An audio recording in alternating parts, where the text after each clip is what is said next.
we use the word ecology. And what we mean by ecology is this idea of everything around you. Everything around you. Currently in this moment and historically. So anything that influences you, influences your stress, influences the amount of relaxation, currently or in the past, that's your ecology, right? And so I think it's helpful to think about this at multiple levels, okay? And it's not that every single level is active at all times, not every single level is pushing on you, but just to think about all the possibilities that could be influencing your stress. So let's start from the inside, from the small to the outside and the big. So first level is inside you. For example, do you have a disease or an illness, or there's a genetic predisposition inside, right? That's an influence on your stress levels. Then we start to get out a little bit more lifestyle factors, things that are health promoting. Are you exercising? What is you're eating a good healthy diet? Or is there more health damaging activities like not exercising or smoking or excessive drinking, right? So those could be, so lifestyle factors are going to influence the amount of stress that you have. And then if we go out another level, we think about the social relationship level. So this is the quality of relationships that you have with your family, with your friends, with your coworkers, with your community, right? What is the quality of relationships? Are they relieving of stress and promoting relaxation and connection, or are they creating more stress? Okay.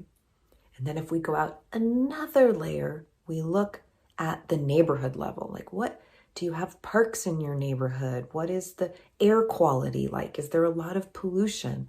That's going to influence you. Okay.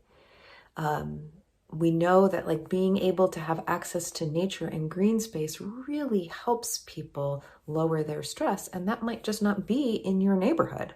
Okay. And then we go one more layer, and that's the institution layer. So that's like your workplace, work condition. Do you get enough breaks? What's the workload like? What's the pay like? That's clearly going to influence your stress. And what about schools, right? Schools for your children or the schools you went to? Are you still paying student loans? That's going to influence your stress level, right? And then if we go even one more layer to the economic and social level, then we're looking at laws and policies, and you think that's so far away. But think about taxes and employment laws and all kinds of rules and regulations and how they affect the quality of your life, right?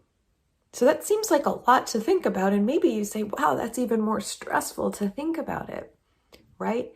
The reason is why we bring this up is because there's a big moves to say that everybody just lower your stress. Almost like you should never be stressed out. When in reality, you may be responding to very real pressures on you at any of those levels. Right? You may be responding, and that your stress is completely understandable and normal, right? And so it's about shifting, looking at how you relate to the things around you, okay? How you relate to the things around you. And that this is really important because it helps normalize your responses and helps you recognize that they might be helping you. They really might be helping you cope. And that the problem isn't so much in your response, right? The problem might be that that particular cause of stress is ongoing or very toxic, right? That you might be doing the best you can. And to ask you to do better without a change in the environment isn't really fair.